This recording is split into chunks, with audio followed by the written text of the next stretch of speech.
If you can't tell already, I'm currently at Changi Airport in Singapore. And the reason I'm doing this video is because I've realized that so far I've only been talking about the fun part of solo traveling. And today I just want to share the truth, not necessarily the bad things about solo traveling, but just the truth, my truth anyway, about solo traveling that I haven't talked about in my channel so far. I'm 40, I'm single, and I started solo traveling about a year ago. It's funny, when a 22-year-old travels or solo travel, she's finding herself. But when a 40-year-old woman does it, people assume she got divorced, had a breakdown, or is on some eat, pray, love mission. But the truth is, for me, it's just been a long time dream. And I've always loved traveling, like I mentioned in my video previously about why I quit my 9-to-5 job and started to be a travel vlogger in YouTube. Well, rather it's because I love traveling. I mean, the YouTube comes not like second, but I enjoy traveling the most, and now I enjoy making videos of it. So the whole point is like to travel the world and see most of the world, because I feel like these days the only way you see the world is to actually see the world. You know how advanced AI is these days, and it's just going to get more advanced. So in order for you to know exactly that's the truth about a place, you're going to have to visit that place and see it with your own eyes. I have quickly jotted some points that I want to talk about in this video about the truth of solo traveling. So I'm going to go through each one while I'm hanging around here at the airport. I think the first thing I want to mention is that solo traveling is such a humbling experience.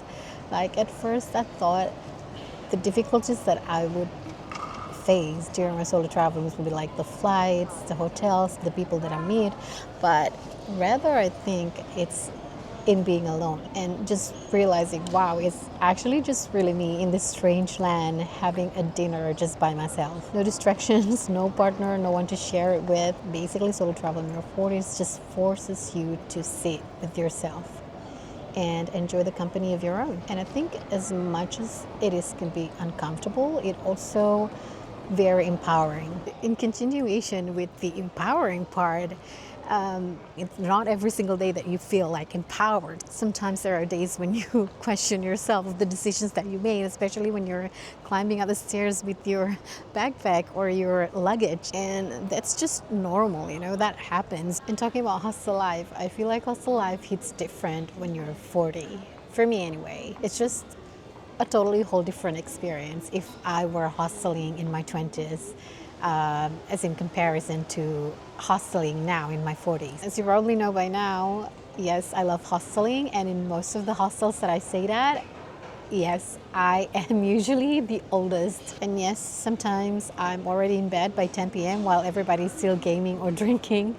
But I think the truth is age doesn't really matter. Like all the people that I've met during my hostel life have been really great, like I still mingle with them, and I don't feel like the age gap really really matters in a way that I feel so different to them. I mean, I do feel different to them, but in a fun way. Like I learn a lot from all the people that I met at the hostels, that I've stayed at so far. So yeah, it's an amazing experience, and it's an eye-opening to me. I mean, if you're comfortable with yourself, you'll be able to connect with anyone. And also, well, this is a bit embarrassing to admit, but I am scared of the dark. When I'm sleeping alone anyway, when there's people, I'm okay. But when I'm alone, I'm scared of sleeping alone, especially in a strange place. Like if I'm staying alone in a hotel room, I will not be able to sleep. But in hostels, it's very unlikely. I've never been in a room in a hostel where it's just me.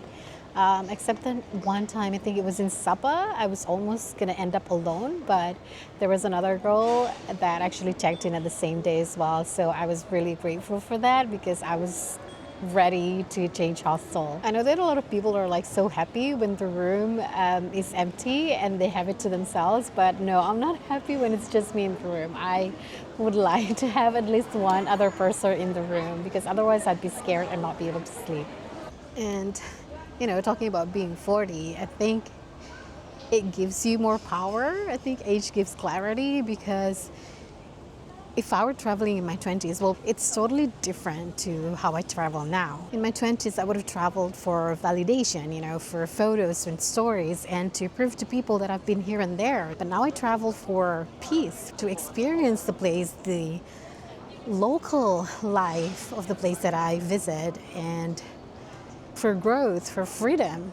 I don't need to impress anyone. I don't need to chase parties. I choose the destination slower. I go whenever I want. I stay for as long as I want. I rest when I want. And I think that confidence comes when you're older. Previously when I travel, I'd be like a few days in and I'd be so exhausted and tired. And when I got home, all I wanted to do was like travel again, because I was not satisfied. But now going home is just as exciting as going to a new place, because now I slow travel and my travel days are just longer, and I stay in a place until I actually know a little bit more about the place, experience a little bit more about the place. So in general, I don't feel anxiety anymore when I need to go home. Sometimes even I'm like excited in a way that I think, okay, it's time to go home now after being so long on the road. So yeah. Anyway, this video is basically just me blabbering and spouting nonsense. But yeah, all that is to say, I just want to say that solo traveling in your 40s isn't about proving anything. The truth is, it's just me anyway. It's just me living life to the fullest. If you're over 40 and you're thinking about solo traveling, this is definitely your sign to do it. Like, why not? I saw this saying, I can't remember where. I think it must be either TikTok or Instagram. I'm just going to read it out because I can't really remember word for word. But it says, if you're 37, don't waste your time wishing you're 18 again. Instead, imagine you're 90 years old and you just woke up back at 37 with 40 more years ahead of you. How would you live differently? Let that sink in for a minute. But anyway, let me know in the comments, what do you think about solo traveling, especially for females in your 40s? Well, that's a piece of my mind today. Thanks for hanging out until the end of the video, and I will see you in the next one. But bye for now.